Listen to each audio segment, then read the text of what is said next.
नमस्कार दोस्तों, आशा करता हूं कि आप सब लोग बेहतर होंगे। स्वागत है आप सभी का एक बार फिर से एससीएस एकेडमी के यूट्यूब चैनल पर। दोस्तों, मेरा नाम है पंकज शर्मा और ये समय है आपके इतिहास की क्लास का। इस क्लास में हम एमपीपीएससी प्रीलिम्स यूनिट नंबर 1 में दिए गए इतिहास के सिलेबस पर डिस्कस करते हैं दोस्तों। और इस पूरी यूनिट को हमने अलग अलग मॉड्यूल पे डिवाइड किया है। पहले मॉड्यूल में हमने विभिन्न शब्दावलियों को देखा था और ये सेकंड मॉड्यूल चल रहा है जिसमें हम प्राचीन भारत और मध्यकालीन भारत जो रहा उसकी विशेषताएं, सामाजिक, आर्थिक, राजनीतिक, धार्मिक परिस्थितियों को देख रहे हैं। इस श्रृंखला में हम लोग दोस्तों हमारे पिछले लेक्चर में मौर्य काल को समाप्त कर चुके हैं और सिकंदर और यूनानी आक्रमण जो हुए थे उनको भी देख चुके हैं। अब हम लोग आज से इस लेक्चर में मौर्य उत्तर काल की व्यवस्थाओं को शुरू करने वाले हैं। जब हम मौर्य काल को देखते हैं दोस्तों, तो याद रखिएगा मौर्य काल जो है वो लगभग 185 ईसा पूर्व के आसपास समाप्त हो जाता है। और 185 ईसा पूर्व के आसपास मौर्य काल जब समाप्त होता है दोस्तों, तो उसके बाद शुरू होता है मौर्य उत्तर काल। मौर्य उत्तर काल को जब हम देखते हैं तो यहाँ पर हम लोगों को विशेष तौर पर देखने को मिलते हैं दोस्तों दो व्यवस्थाएं। ये दो व्यवस्थाएं जो है उनको हम साधारण भाषा में कह सकते हैं कि एक तो हमारे देसी शासक होंगे, भारतीय शासक, और दूसरी तरफ हम लोग देखते हैं दोस्तों विदेशी शासक। विदेशी शासक। अब यहां पर भारतीय शासकों की और विदेशी शासकों की जो व्यवस्था होगी, इसमें भारतीय शासकों में मौर्य शासन को अंत करने वाले शुंग वंश को देखा जाएगा। सबसे पहले 185 ईसा पूर्व में मौर्य वंश के अंतिम शासक थे वृद्धरथ। इनकी हत्या कर दी पुष्यमित्र शुंग ने और मगध में शुंग वंश की स्थापना हुई। तो सबसे पहला जो वंश होता है वो शुंग वंश ही देखेंगे हम यहाँ पे। और शुंग वंश जब खत्म होगा दोस्तों तो इसकी जगह पर आएगा कण्व वंश। कण्व वंश आएगा। यहां पर हम शुंग वंश के अंतिम शासक देवभूति की बात करेंगे और वासुदेव जो कण्व वंश का संस्थापक शासक था, इन दोनों के बारे में देखेंगे। इसके बाद दोस्तों यहां देखेंगे तीसरे नंबर पर हम सातवाहन शासकों को। सातवाहन शासक जो रहेंगे इनको देखा जाएगा। यहां महत्वपूर्ण ये है दोस्तों कि ये सभी के सभी वंश जो हैं ये ब्राह्मण वंश के तौर पर हमें दिखाई पड़ेंगे। और अंत में हम देखेंगे दोस्तों चेदी या महामेघवाहन वंश। तो मौर्यों के पतन के बाद हमें हमारे देश में ये चार भारतीय शासकों का साम्राज्य देखने को मिलता है, भारतीय राजवंश का शासन देखने को मिलता है। ठीक है, शुंग वंश हो, कण्व वंश हो, सतवाहन हो और चेदी या महामेघ वंश जो रहा ये भारत में शासन करते हैं। लेकिन इन्हीं के पैरेलल हम देखें तो मौर्यों के बाद हम लोग देखें, मौर्यों के बाद हमारे देश पर जो विदेशी आक्रमण हुए या विदेशी शासकों ने शासन किया था कुछ क्षेत्र में, पूरे क्षेत्र में तो नहीं किया, कुछ सीमित क्षेत्र पे इनका शासन रहा। तो यहां विदेशी शासकों में जब बात करते हैं दोस्तों तो सबसे पहले हम लोगों को देखने को मिलता है हिंद यूनानी। हिंद यूनानी जो है इनको आप इंडो ग्रीक शासक के तौर पर देखते हैं, इनको आप यवन भी बोलते हैं। ठीक है, जब ये आए तो इनके बाद फिर हमें देखने को मिले दोस्तों शक। शक के बाद हम आते हैं दोस्तों तो फिर आता है पहलव। शक के बाद कौन रहे? पहलव। शकों को शीथियन भी कहा गया है, सीथियन भी कहा गया है शकों को, और पहलवों को पार्थियन शासक कहा गया है, पार्थियन। ठीक है, और उसके बाद फिर हमें अंत में देखने को मिलेंगे दोस्तों कुषाण। कुषाण। तो यहां एक तरफ चार व्यवस्थाएं हम लोगों को विदेशी शासन में देखने को मिल रही है और देशी शासन में बात करें तो चारों थे। अब अगर हम भारतीय शासकों में बात करें या राजवंशों में बात करें तो सतवाहन राजवंश दोस्तों इसमें बहुत बड़े लंबे समय तक चलता है। ये माना जाता है कि प्राचीन काल में सबसे लंबे समय तक जो शासन रहा, गुप्त काल के पहले हम देखें तो वो सातवाहन शासकों का ही शासन रहा है दोस्तों। सातवाहन शासकों ने लगभग हम बात करें 280 से 300 साल तक हमारे इतिहास में शासन किया है। दूसरी तरफ हम देखें तो विदेशी शासकों में कुषाण वंश जो रहा वो सबसे इंपॉर्टेंट तौर पर दिखाई पड़ता है। हम यहां पर यह भी कह सकते हैं कि मौर्य जो थे इन्होंने एक विशाल साम्राज्य स्थापित किया था। मौर्य ने विशाल और एक सुदृढ़ साम्राज्य स्थापित किया था। यह सुदृढ़ साम्राज्य मौर्य काल में अंतिम 50 वर्षों का जो इतिहास रहा अशोक की मृत्यु के बाद, उसमें जो शासकों की दुर्बलता थी उसके चलते ये पतन हुआ। और मौर्यों का जो विशाल सुदृढ़ साम्राज्य था दोस्तों, उसके लिए एक आप लोगों को मजबूत उत्तराधिकारी की जरूरत थी जो मौर्यों के बाद भारत में शासन करता। लेकिन जब हम बात करते हैं भारत में मौर्यों के बाद शासन की, तो देखिए यहाँ पर विदेशी शासकों की व्यवस्था देखने को मिल रही है और देशी शासकों की व्यवस्था देखने को मिल रही है। तो कोई एक ऐसी शक्ति नहीं हुई मौर्यों के बाद जिन्होंने भारत के क्षेत्र को, उन मौर्यों के साम्राज्य को कंटिन्यू करा हो, है ना। अलग अलग खंड हमें यहाँ दिखाई पड़ते हैं पूरे क्षेत्र में। अगर हम बोले कि मौर्यों के उत्तराधिकारी, तो दोस्तों यहां पर दो व्यवस्थित उत्तराधिकारी देखने को मिलते हैं जो मौर्योत्तर काल में पढ़े जाते हैं। अगर हम बात करें उत्तर में, तो उत्तर में मौर्यों के उत्तराधिकारी के तौर पर काम किया दोस्तों कुषाणों ने। कुषाण शासक उत्तर भारत में मौर्य शासन के बेहतर उत्तराधिकारी दिखाई पड़ते हैं। ठीक इसी प्रकार से अगर हम दक्षिण में बोलें, तो दक्षिण में यही काम सातवाहन शासकों ने किया है। इसका मतलब यह है कि जो मौर्य शासन सुदृढ़ और विशाल स्थापित किया गया था, उसको उनके बाद आगे चलाने में कोई एक राजवंश का ज्यादा योगदान नहीं देखने को मिलता, बल्कि दो देखने को मिलते हैं, उत्तर में अलग और दक्षिण में अलग। इन दोनों ने काफी हद तक कोशिश की कि मौर्यों के विशाल साम्राज्य जैसी व्यवस्था को आगे और बढ़ाया जा सके। और अंत में हम देखते हैं कि कुषाणों के सामंत जो थे, या कुषाणों के यहाँ पर जो लोग थे, जिसमें हम लोग श्रीगुप्त को देखते हैं, वो कुषाण साम्राज्य का अंत कर देते हैं और श्रीगुप्त के माध्यम से गुप्त वंश की स्थापना होती है। फिर एक गुप्तों का विशाल साम्राज्य हमें देखने को मिलता है। लेकिन फिलहाल तो हम देखें, मौर्योत्तर काल में भारतीय शासक और विदेशी शासक की परंपरा रही। सबसे पहले हम आज के लेक्चर में इन भारतीय शासकों को देखेंगे। मतलब आज हम शुंग वंश, कनु वंश, सतवाहन और चेदी वंश के इंपॉर्टेंट चीजों को देखेंगे जो एग्जाम की दृष्टि से आपके लिए महत्वपूर्ण हो सकती हैं दोस्तों। और फिर हम अगले लेक्चर में विदेशी शासकों के आक्रमण और बाकी सब चीजों के बारे में बात करेंगे, ठीक है ना। तो आज के इस लेक्चर में मौर्यों के बाद भारत में देशी शासक साम्राज्य कौन कौन से हुए, उन पर लेक्चर शुरू करते हैं। सबसे पहले हम देखें तो यहां पर शुंग हमें देखने को मिलते हैं। जैसे कि मैंने आप लोगों को बताया था कि 232 बीसी में अशोक की मृत्यु हुई। अशोक की मृत्यु के बाद अगले 50 वर्ष मौर्य शासन चलता रहा। अब ये मौर्य शासन जो अगले 50 साल था, इसमें अंतिम हमें देखने को मिलता है बृहद्रथ। ये 185 बीसी की घटना में आप लोगों से डिस्कस कर रहा हूं। बृहद्रथ था, ये बृहद्रथ जो था, इसको शुंग जिसका नाम है दोस्तों पुष्यमित्र, ये पुष्यमित्र शुंग जो था, इसने इसकी हत्या की। अब पुष्यमित्र शुंग कौन था, तो कहते हैं कि इसका सेनापति था। लेकिन ये देख रहे थे कि किस प्रकार से इन शासकों ने दुर्बलता के साथ भोगविलासतापूर्ण शासन किया, तो मौका पाकर पुष्यमित्र शुंग ने बृहद्रथ की हत्या कर दी। और बृहद्रथ की हत्या करके 185 ईसा पूर्व में मगध में किस वंश की स्थापना कर दी, शुंग वंश की स्थापना कर दी। अब यहां पर कुछ ऐसे भी हम लोगों को स्रोत देखने को मिलते हैं कि पुष्यमित्र शुंग जो पुष्यमित्र शुंग है, इसके बारे में हम देखते हैं कि ये एक कट्टर ब्राह्मण शासक था। क्योंकि ये जो शुंग वंश था ना, ये ब्राह्मण शासन के तौर पर हमें दिखाई पड़ता है, ब्राह्मण वंश था। और कहीं ना कहीं इसके माध्यम से मगध का जो क्षेत्र रहा भारत का, यहां पर हम लोग ब्राह्मण साम्राज्य के उदय का भी कहीं ना कहीं एक सीन देखते हैं। तो यहां पर यह होता है कि जो पुष्यमित्र शुंग है, ये एक कट्टर ब्राह्मणवादी शासक था। और वैदिक धर्म जो रहा, भागवत धर्म जो रहा, उस धर्म को यहां पर बढ़ावा दिया जाने लगा। इसके बारे में दो प्रकार के स्रोत हमें जानकारी देते हैं, एक साहित्यिक स्रोत भी जानकारी देते हैं और एक पुरातात्विक स्रोत भी जानकारी देते हैं। अगर हम साहित्य स्रोतों की बात करें तो वायु पुराण और मत्स्य पुराण जैसे पुराण है, वो हमें पुष्यमित्र शुंग के साम्राज्य की जानकारी देते हैं। इसके अलावा पतंजलि ने एक भाष्य लिखा था दोस्तों, ये महाभाष्य कहलाया, पतंजलि का महाभाष्य। ये पतंजलि का महाभाष्य भी हमको शुंग वंश की जानकारी देता है दोस्तों। यहां पर पतंजलि का महाभाष्य जो हमें शुंग वंश की जानकारी देता है, तो ध्यान रखिएगा कि पतंजलि जो थे वो राजपुरोहित थे। राजपुरोहित बोल सकते हैं किसके, शुंग वंश के। और इनके महाभाष्य से हमको उसकी जानकारी मिलती है। इसके अलावा गार्गी संहिता हो, मालविकाग्निमित्रम कालिदास की रचना रही, मालविकाग्निमित्रम कालिदास की रचना रही, और इससे भी हम लोगों को जानकारी मिलती है शुंग वंश के समय की। और सिंहली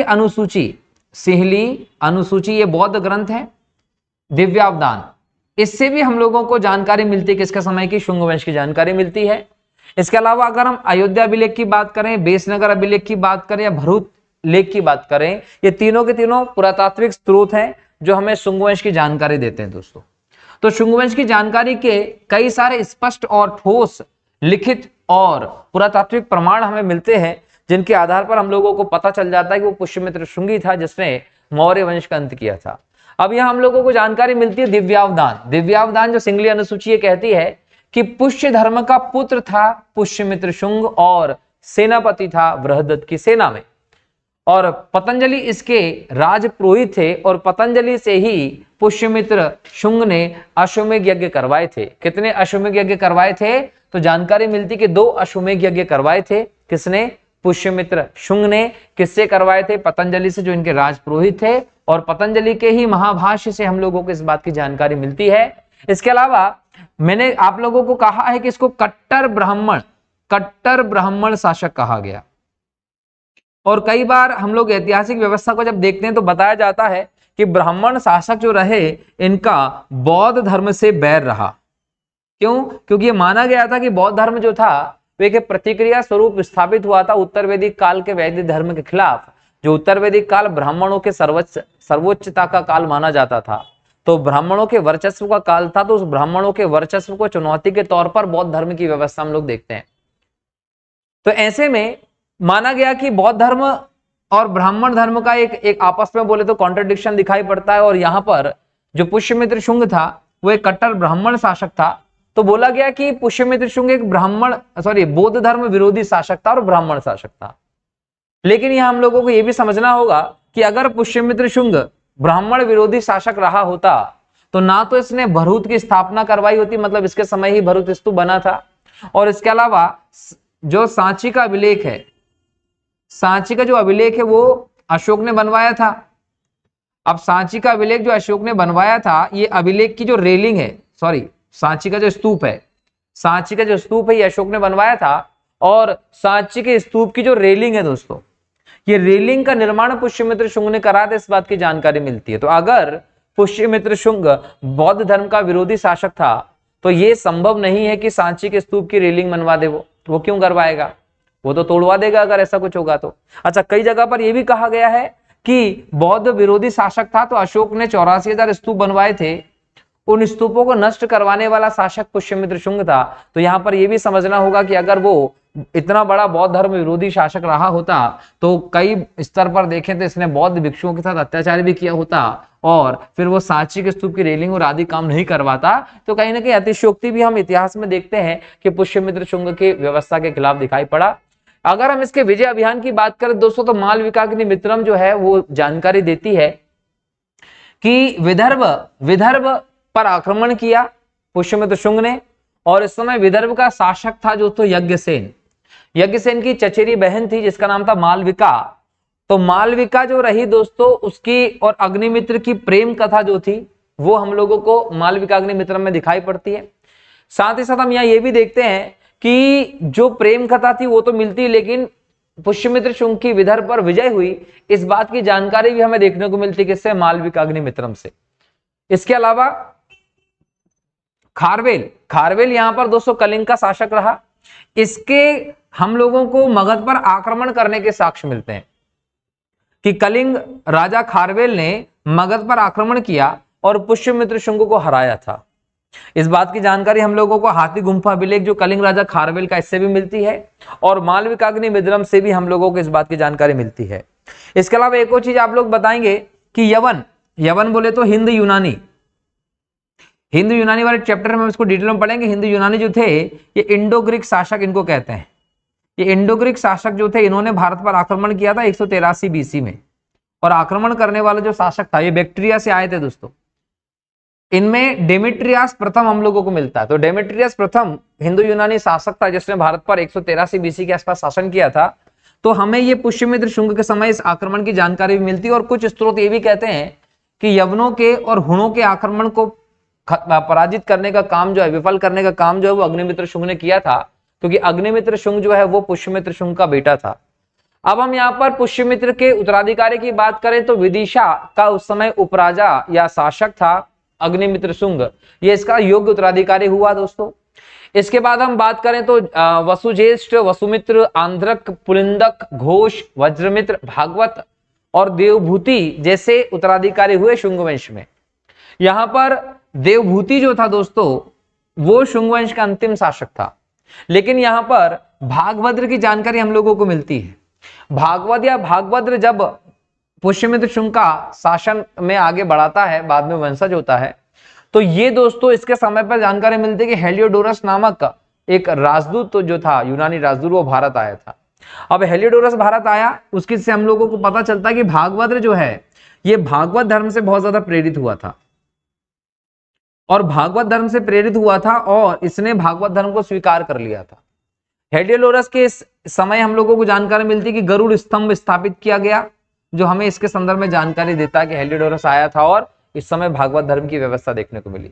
और एक गरुड़ स्तंभ कहां मिलता है दोस्तों? विदिशा में है, जिसका संबंध हेलियोडोरस से दिखाई पड़ता है। किससे? हेलियोडोरस से, जो कि शुंग वंश के शासक भागभद्र के समय हम लोगों को भारत में दिखाई पड़ता है, विदिशा में था। देवभूति शुंग वंश का अंतिम शासक था। इसका अंत होता है दोस्तों कण्व वंश के माध्यम से।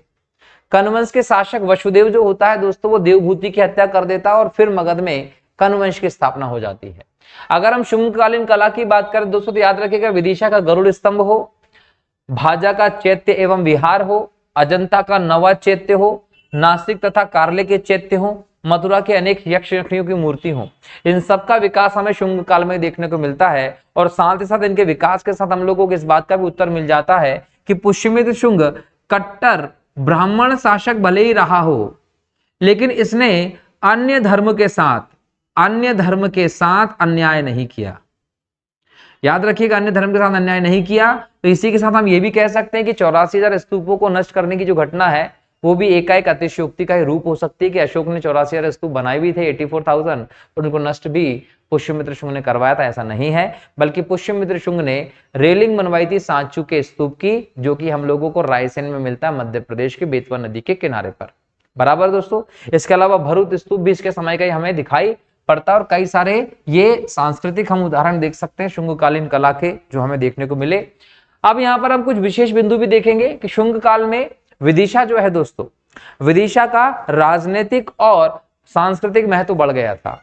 हालांकि विदिशा का संबंध अशोक से भी है दोस्तों, अशोक की पत्नी मतलब अशोक का ससुराल भी विदिशा में रहा है, लेकिन इसका जो सांस्कृतिक महत्व बड़ा है या इसका राजनीतिक महत्व बड़ा है वो शुंग काल में बड़ा है।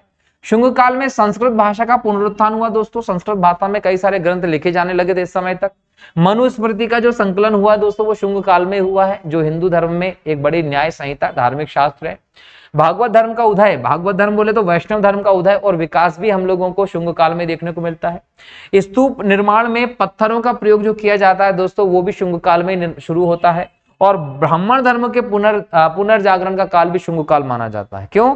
क्योंकि उत्तर वैदिक काल को ब्राह्मण सरस का काल बोला गया। उसके बाद इसके विरोध में जैन धर्म और बौद्ध धर्म की अवस्था स्टार्ट होती है, और जैन धर्म बौद्ध धर्म के कड़ू प्रहार के बाद ब्राह्मण धर्म थोड़ा सा ढकसा गया था, पीछे होता चला गया था। तो इसका उत्थान हमें जो देखने को मिलता है वो शुंग काल में ही देखने को मिलता है। तो यहाँ पर पुष्यमित्र शुंग और उसकी इंपॉर्टेंट जानकारी हम यहाँ देखते हैं। ये ध्यान रखिएगा कि पुष्यमित्र शुंग के समय या शुंग काल में क्या क्या हुआ था। इसके बाद दोस्तों हम बात करें कण्व वंश की, तो 75 ईसा पूर्व से 30 ईसा पूर्व के बीच में हम देखें तो यहाँ पर हम लोगों को कण्व वंश का शासन दिखाई पड़ता है। कण्व वंश का संस्थापक वसुदेव था। इसकी पूरी जानकारी हम लोगों को हर्षचरित से मिलती है। क्लियर? इसके अलावा दोस्तों शुंग द्वारा जो प्रथा प्रारंभ की गई थी, ब्राह्मण धर्म के वर्चस्व पर आधारित शुंग काल की व्यवस्था रही। तो जो ब्राह्मणवादी परंपराएं और रीति रिवाज जो शुंग काल में शुरू हुए थे, उन पूरे सिस्टम को कण्व वंश के शासकों ने भी आगे बढ़ाया, क्योंकि कण्व वंश के शासक भी ब्राह्मण शासक ही थे। अगर पूरे कण्व वंश के शासन व्यवस्था की बात करें तो वसुदेव पहला शासक हुआ, फिर भूमिपुत्र देखने को मिलता है, फिर नारायण देखने को मिलता है, और अंतिम शासक सुशर्मन देखने को मिलता है। इस सुशर्मन की 30 ईसा पूर्व में हत्या कर दी गई सिमुक के द्वारा, और सातवाहन वंश की स्थापना कर दी गई थी दोस्तों। तो इस प्रकार से यहाँ पर कण्व वंश दिखाई पड़ता है। कण्व वंश के बाद हम बात करते हैं सातवाहन वंश की, आंध्र सातवाहनों की। लगभग 30 ईसा पूर्व से 250 ईसा पूर्व तक लगभग 280 सालों तक शासन किया, और प्राचीन भारत के इतिहास में सबसे ज्यादा समय तक शासन करने वाले वंश के तौर पर हम इसे मौर्य काल के बाद देखते हैं। इनका शासन कहां कहां था दोस्तों? तो महाराष्ट्र हो, आंध्र प्रदेश हो, कर्नाटक तक इनका हमको शासन दिखाई पड़ता। हालांकि जो प्राप्त जानकारी उसके हिसाब से महाराष्ट्र से इनकी उत्पत्ति हुई थी। कबीले की व्यवस्था में थे, संभवतः बाद में इनको ब्राह्मण बना दिया गया था, तो इन्हें भी ब्राह्मणवादी साम्राज्य का हिस्सा ही मानते हैं। महाराष्ट्र के क्षेत्रों में इनका उद्भव हुआ था। धीरे धीरे करके इन्होंने अपना साम्राज्य विस्तार के कर्नाटक और आंध्र प्रदेश तक पहुंच गए। जब आंध्र प्रदेश तक पहुंच गए तो इनका नाम आंध्र सातवाहन दोस्तों बन गया था। और दक्षिण भारत में मौर्यों का जो साम्राज्य था उसके अगर बेहतर कोई उत्तराधिकारी बनते हैं तो सतवाहन शासक ही बनते हैं। सतवाहन शासक को आंध्र भृत्य भी कहा गया दोस्तों, और अभिलेखों में हम देखें तो इसे सातवाहन शासक के नाम से जाना गया है। इनकी राजधानी हम लोगों को पैठान या प्रतिष्ठान देखने को मिलती है। कौन सी राजधानी देखने को मिलती है? पैठण या प्रतिष्ठान। ये दोस्तों एक ऐसा काल रहा जिसने न सिर्फ लंबे समय तक शासन किया, बल्कि इनके समय में हमको सामाजिक हो, आर्थिक हो, राजनीतिक व्यवस्था में भी हम लोगों को बहुत बड़े बदलाव देखने को मिलते हैं। इनके सिक्कों की व्यवस्था से देखने को मिलता है कि कोई ऐसी बड़ी इकोनॉमिक सिस्टम यहाँ पर नहीं था, लेकिन हाँ एक व्यवस्थित शासन जरूर हमें देखने को मिलता है। सातवाहन शासक साम्राज्य की दोस्तों दो इंपॉर्टेंट बातें हम लोगों को एग्जाम में क्वेश्चन के तौर पर देखने को मिलती है। सबसे पहली बात तो ये देखने को मिलती है कि सातवाहन शासक मात्र सत्तात्मक समाज था। यहाँ पर आपको जितने भी शासक दिखाई पड़ेंगे ना सातवाहनों के, वो सभी शासकों ने अपने नाम के आगे अपनी मम्मी का नाम लगाया है, जो ये बताता है कि माताओं को, महिलाओं को महत्व दिया जाता था। जैसे हम यहाँ देखें तो गौतमी पुत्र सातकर्णी, यहाँ पर गौतमी का नाम है। गौतमी बलश्री, यहाँ पर गौतमी का नाम है। वशिष्ठी पुत्र पुलुमावी, यहाँ वशिष्ठी का नाम है। वशिष्ठी पुत्र पुलुमावी के अलावा हम यज्ञश्री सातकर्णी देखते हैं, यहाँ पर यज्ञश्री माता का नाम है। तो ऐसे शासक हमें मिले जिससे हमको पता चलता है कि हर एक शासक ने अपने नाम के आगे अपनी माता का नाम लगाया, जो कहीं ना कहीं महिलाओं को महत्व देने की बात होती है। हालांकि ये सब चीजें हम इसके सामाजिक व्यवस्था में डिटेल में समझेंगे। खैर, अगर हम यहाँ पर सातवाहन शासकों की जानकारी की बात करें दोस्तों, तो इनके समय जो स्मारक बनाए गए, इनके समय जो सिक्के बनाए गए, जो अभिलेख लिखे गए, उन सबसे हम लोगों को सातवाहन इतिहास की स्पष्ट जानकारी मिलती है, इसमें कोई संदेह नहीं है। और अगर हम स्मारकों की या फिर हम प्रमुख अभिलेखों की बात करें तो सबसे पहले रानी नागनिका का नानाघाट अभिलेख हमें मिलता है, जो पुणे महाराष्ट्र में है। गौतमीपुत्र सातकर्णी का नासिक अभिलेख है, साथ ही साथ इसके दो गुफा लेख भी मिलते हैं दोस्तों। गौतमीपुत्र बलश्री का भी नासिक गुहा लेख है। वशिष्ठिपुत्र पुलुमावी का भी नासिक गुहा लेख है। वशिष्ठिपुत्र पुलुमावी का कार्ले का गुहा लेख भी हम लोगों को मिलता है। इसके अलावा यहाँ पर यज्ञश्री सातकर्णी का नासिक गुहा लेख मिलता है। तो ये वो चीजें रही जिनसे हम लोगों को सातवाहन शासकों की ऑथेंटिक जानकारी मिलती है। और पहला शासक इनका जो देखने को मिलता है दोस्तों, वो गौतमीपुत्र सातकर्णी हमें यहाँ देखने को मिलता है। ये जो सातकर्णी प्रथम रहा, यहाँ याद रखिएगा, सातकर्णी प्रथम जो था ये पहला इनका शासक था। इसके बारे में जानकारी हमें मिलती है रानी नागनिका के नानाघाट अभिलेख से। ये भी ध्यान रखिएगा कि सातवाहन साम्राज्य का संस्थापक सिमुक था, जिसने सुशर्मन जो कर्ण वंश का अंतिम शासक था, इसकी हत्या कर दी थी 30 BC में। तो यहाँ पर सिमुक शासक था पहला जिसने इस वंश की स्थापना की, लेकिन सातकर्णी प्रथम जो रहा वो इस वंश का प्रथम प्रतापी शासक था, जिसकी जानकारी हम लोगों को रानी नागनिका के नानाघाट अभिलेख पुणे महाराष्ट्र से मिलती है। और एक और चीज याद रखिएगा कि यहाँ सातकर्णी प्रथम जब राजा बनता है तो एक पूरे वर्चस्व के साथ गद्दी पर बैठता है, 2 अश्वमेध यज्ञ करवाता है और एक राजसूय यज्ञ करवाता है। और इन अश्वमेध यज्ञ में, इस राजसूय यज्ञ में बहुत बड़े लेवल पर दूसरे देश के राजाओं को बुलाता है और अपनी मान मर्यादा प्रतिष्ठा को सबके सामने प्रस्तुत कर देता है कि देखिए मेरा बल, मेरा पराक्रम क्या है। इसके बाद हम लोगों को दिखाई पड़ता है कि इसने अपने उस बल को, उस व्यवस्था को दर्शाने के लिए उपाधि भी धारण की, अप्रतिहत चक्र और दक्षिणापथ पति की। दक्षिणापथ पति की उपाधि का सीधा मतलब यह था कि जो दक्षिण की तरफ रास्ता जाता था उस रास्ते पर इसका अधिकार था, बिना इसकी परमिशन के, इसको राजस्व चुकाए आप दक्षिण में प्रवेश नहीं कर सकते थे, याद रखिएगा। इसके अलावा इसने कई सारी मुद्राएं भी जारी की, जिसमें मालवा शैली की मुद्राएं थी, गोल इसके द्वारा जारी की गई। अपनी पत्नी के नाम पर इसने रजत चांदी की मुद्राएं जारी की और अपने सिक्कों पर इसने श्री संत लिखवाया था। तो एग्जाम में क्वेश्चन यही पूछता है कि कौन सा सातवाहन शासक था जिसने अपने आप को श्री संत बताया है, मतलब अपने सिक्कों पर श्री संत लिखवाने वाले शासक का नाम अगर पूछे तो आप बता देंगे सातकर्णी प्रथम वो शासक था जिसने अपने सिक्कों पर श्री संत लिखवाया था दोस्तों। इसके अलावा दूसरे नंबर पर हम इंपॉर्टेंट देखें दोस्तों, हाल है। हाल जो रहा दोस्तों, इसको विद्वानों का आश्रयदाता कहते हैं। देखिए हाल जो रहा ना, वो खुद भी एक कविता और एक विद्वान था, और ये खुद एक कवि था, इसका विद्वान था खुद, तो इसको दूसरे विद्वानों, दूसरे कवियों की संगत बहुत अच्छी लगती थी। इसने अलग अलग विद्वानों को, महान लोगों को अपने राजाश्रय में रखा था और उनसे कहीं ना कहीं काव्य रचना, साहित्य रचना पे काम करवाता था। यहाँ पर हाल खुद था जिसने गाथा सप्तशती नाम के ग्रंथ की रचना की, एक मुक्तक काव्य था ये, जो प्राकृत भाषा में इसने लिखा था दोस्तों, ठीक है। इसके अलावा हाल की राज्यसभा में वृहद कथा के लेखक गुणाढ्य रहते थे। तो एग्जाम में क्वेश्चन पूछ सकता है गुणाढ्य का संबंध किससे, हाल से है, इसने वृहद कथा लिखी है। इसके अलावा कातंत्र संस्कृत का व्याकरण है, जिसके लेखक सर्ववर्मन भी किसके दरबार में रहते थे, सर्ववर्मन भी हाल के दरबार में रहते थे। तो हाल जो रहा सातवाहन ऐसा शासक था जिसने सातवाहन काल में साहित्य, कला आदि के विकास पर दोस्तों इंपॉर्टेंट योगदान दिया था। इसके बाद बात करें तो गौतमीपुत्र सातकर्णी 1006 से 1030 ईस्वी तक शासन दिखाई पड़ता है। ये इस वंश का सबसे महान शासक था। तो अगर एग्जाम में क्वेश्चन पूछेगा कि सतवाहन शासकों का सबसे महान शासक कौन सा था, तो गौतमीपुत्र सातकर्णी था। इसके ऊपर एक फिल्म भी बनी है दोस्तों, याद रखिएगा, दक्षिण भारत में एक फिल्म भी बनाई गई है जो गौतमीपुत्र सातकर्णी और उसके कहीं ना कहीं बोल सकते हैं कि भव्यता पर आधारित फिल्म थी। इसने सातवाहन साम्राज्य का बहुत बड़े स्तर तक विस्तार किया था, जिसकी जानकारी हम लोगों को नासिक अभिलेख से मिलती है। और ये अपने आप को एक द्वितीय एकमात्र ब्राह्मण कहता था दोस्तों। कौन? गौतमीपुत्र सातकर्णी। और इतना बड़ा साम्राज्य स्थापित कर लिया था इसका कि इसके साम्राज्य को लेकर कहा जाता था कि गौतमीपुत्र सातकर्णी के घोड़े 3 समुद्रों का पानी पीते हैं। मतलब इसका साम्राज्य पश्चिमी तट, पूर्वी तट और दक्षिणी तट तक विस्तृत था। इतना विशाल साम्राज्य स्थापित किया था किसने? गौतमीपुत्र सातकर्णी ने। इसको वेणकंटक स्वामी की, राजा राज की और विंध्य नरेश की उपाधि भी दी गई थी। इसने वेणकटक नामक एक नगर की स्थापना की थी। और एक और याद रखिएगा कि नहपान को हराया था इसने। गौतमीपुत्र सातकर्णी के कुछ सिक्के मिलते हैं हम लोगों को नासिक के क्षेत्र से, और जो सिक्के मिले हैं ना, उन सिक्कों पर एक तरफ गौतमीपुत्र सातकर्णी का और एक तरफ नहपान का चित्र मिलता है।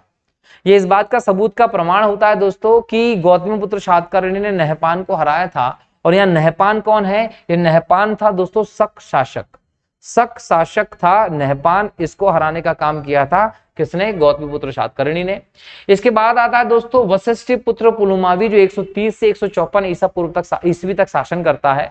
और इसको प्रथम आंध्र सम्राट कहा गया। क्यों? क्योंकि इसने सतवाहन साम्राज्य को, हम बोल सकते हैं कि आंध्र प्रदेश तक बहुत सुदृढ़ स्थापित किया। और प्रतिष्ठान जो पैठण है उसको राजधानी के तौर पर भी इसने स्थापित किया था, जो तुंगभद्रा नदी के आसपास आपको दिखाई पड़ता है।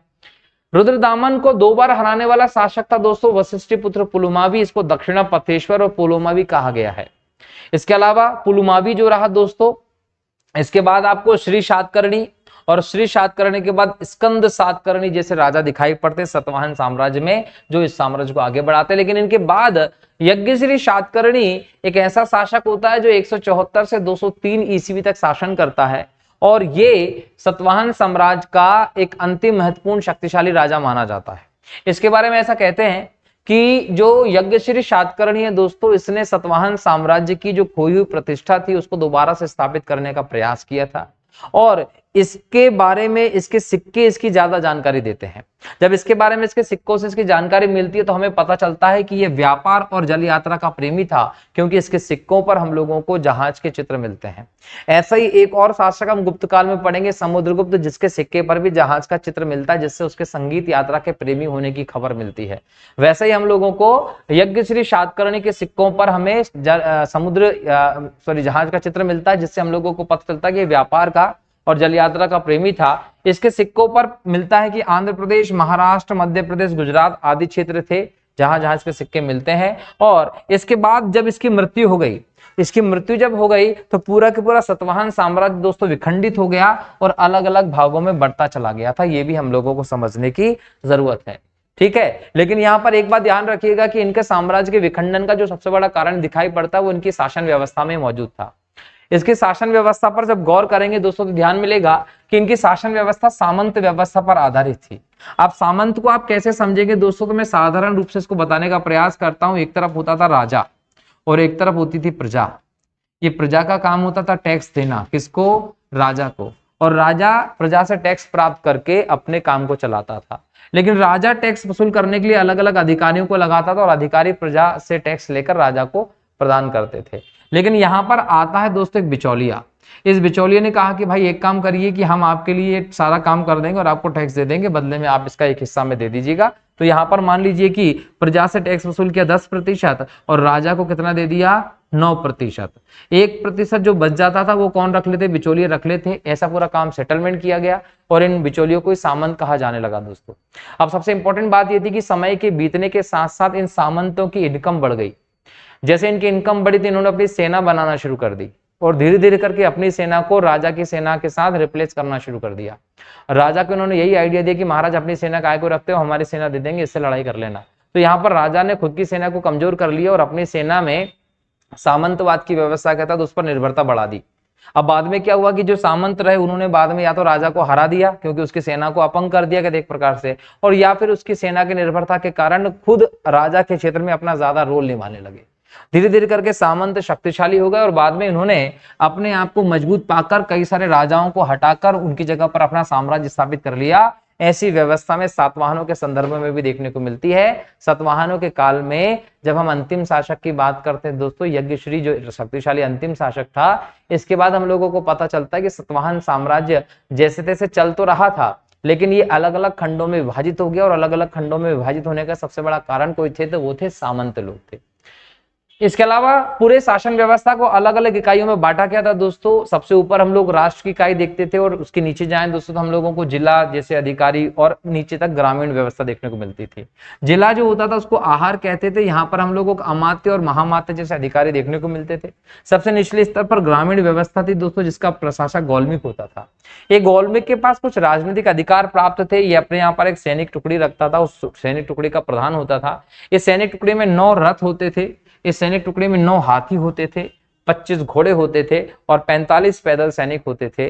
इसके साथ गौलमिक की सैनिक टुकड़ी बन जाती थी, जिसके आधार पर वो अपने ग्रामीण क्षेत्र का व्यवस्था को संभालने का कार्य करता था।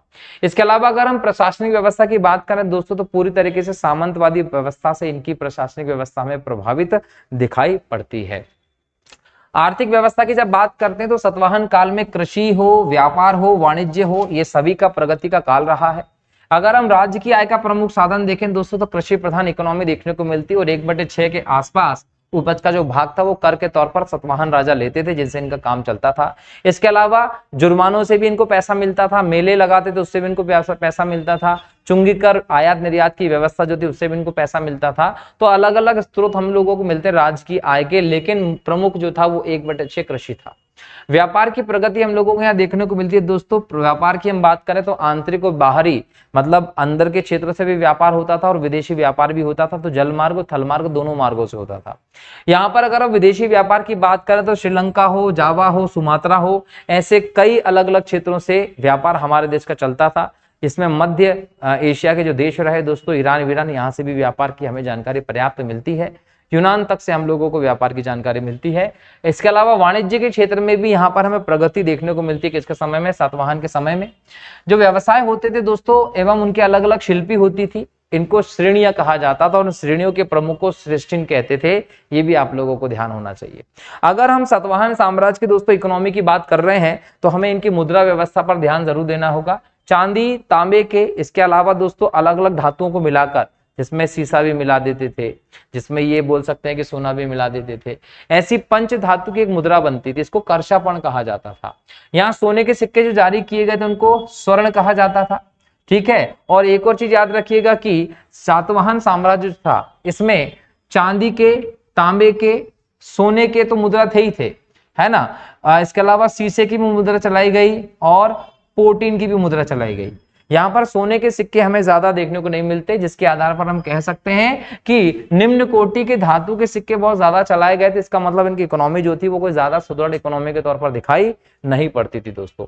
सामाजिक व्यवस्था की बात करें दोस्तों तो सबसे बड़ी बात यह थी कि यहाँ का जो समाज था वो महिला प्रधान समाज था, मात्र प्रधान समाज था।